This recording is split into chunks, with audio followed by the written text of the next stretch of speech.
Heat just took a 2-1 lead over the Celtics in game three. The defense came out much better than it was in game two. That was obviously a big storyline. Jimmy Butler sits the second half. Victor Oladipo steps in and had one of the best defensive halves I've seen in a long time. But still, the storyline of this game has to be Bam Adebayo. The aggression was constantly talked about. Will he be aggressive? They need him to be aggressive.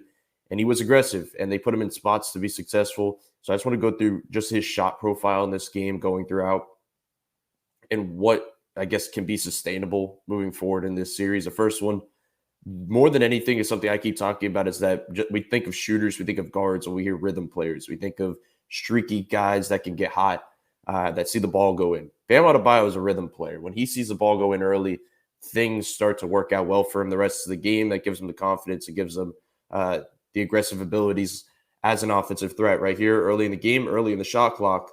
More than anything, getting him in the open floor. Now he has an ISO on the right side early in the shot clock. And this is when you want him to operate. You want him to operate in space against guys that are probably not as fast as him. He gives an in and out cross, and he gets to the left side, lays it in with the left hand. That was when you kind of knew what kind of game this was probably going to be for him. Now, they flow into a horn set right here for Bam, and Jimmy's going to look like he's going to come over and screen, but he's just kind of going to clear out right here. He's going to take his guy through, smart swipes, and now he has Horford on an ISO after this. So that's important to see the way that they're running sets for him in this way. But when you talk about aggressiveness, you talk about confidence, this was showing the mindset of Bam in this game. Right here, he goes up, gets stripped, gets it back, jabs, takes the shot again, and he buries it. With the fact that he can have the mindset to not only take it originally, but then get blocked and still go up with it, that's the Bam you need. You need that Bam that's confident in himself to be able to shoot that shot and just continue to be aggressive in that way. Now, something that's been talked about a ton is, can he post up smaller guys? This team has switches all over the place. Bam's we've seen in games 1 and 2, specifically with Jaylen Brown, he's going to have Jaylen Brown on his back a ton. He has to take advantage of that matchup. Right here, he has Marcus Smart on his back, Defensive Player of the Year. And he still went to his post game and he gave a little dream shake, turns around, gets him in the air, and he ends up burying the bucket down there. Just the ability to get to his spots and go up with it immediately. Like, he just has to be mentioning the confidence, mentioning aggressiveness. He has to be able to go up and not be reluctant at all. And he wasn't in any spot of the floor. If it was face-ups, if it was post-ups, if it was isolations, if it was on the break, he was just going up. And that's the difference maker here. But the reason the aggressiveness, what this ties into, is it opens up his playmaking. Right here, you're going to see you can run post splits much more effectively now because Horford can't dip off of him. He has to stay right there with him. So now he's playing up. Strus screens for Gabe. Now he cuts back door. Bam hits him with stride, and he lays it in. Like, the fact that when the aggressiveness just ties into everything else and it turns him into a much better playmaker, that's why this is so crucial. With or without Jimmy Butler on the floor, you need this version of Bam. The question is the consistency of it. How often are you going to get this? But you can just see the difference in defensive coverages when this starts to happen. Now, the other part of this, I think an underrated part of this, Tyler Hero had a really rough game once again, but they were still watching him overly, where he was used a ton as a roller, and that really worked early in the game specifically, where Miami Spo and the coaching staff really changed the substitution pattern to get Hero and Bam on the floor more in that first half. Right here, hits him on the roll, and now he goes up and over.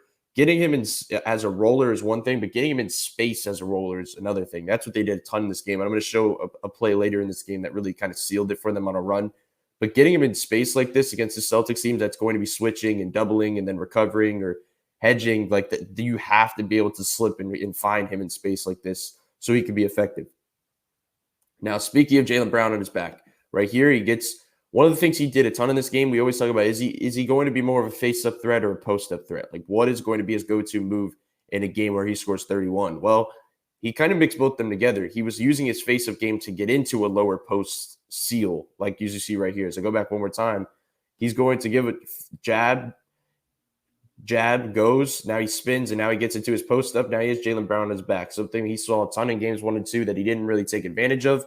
Right here, he does that, spins into a left hook, buries it. He's taller, he's stronger. Like that, he has to be utilized when those mismatches are found, because otherwise Miami's offense is just going to be flattened out. If you go 4-on-4 on the other side and don't go to that, the Celtics will win that possession more times than not. Now, once again, I mentioned getting him in space as a roller right here. Botson's making a little bit of a run. It's a 9-point game. Max Strus, he did a very good job in this game, just hitting big shots. But this was a big play from Max Strus, just being able to take this extra dribble. You look at them going empty corner right here. Instead of stopping right here, he takes that one more dribble, throws a one hand inside to Bam on the roll, and now he flies over the top. Just a huge play from him, from Max, to be able to make that pass. When you have these guys that are going to be watched like that and being doubled and 2 on the ball, that's when Bam is kind of the most effective player on the floor. Lastly, talk about a big shot late in the game. 4-point game after Max just hit his 3. Now Bam has to go late in the shot clock. As you're going to see right here, he gets Horford up in the air, jumps into him, probably could have been a foul, and he still buries it. Like, when he has that type of confidence, just to finish off this topic with that, he's pretty close to unstoppable. Like, when he has that type of aggressiveness looked in his eye, he's hard to stop. And now you can see what it opens up. Like, when he's able to do this, and without Jimmy Butler on the floor, it's going to open guys like Jimmy up. It's going to open guys like Kyle to set up the offense. It's going to open Tyler Hero up eventually. But this is the starting point, and now, I guess, heading to the rest of the series, everybody's going to be eyeing the consistency of it the rest of the way.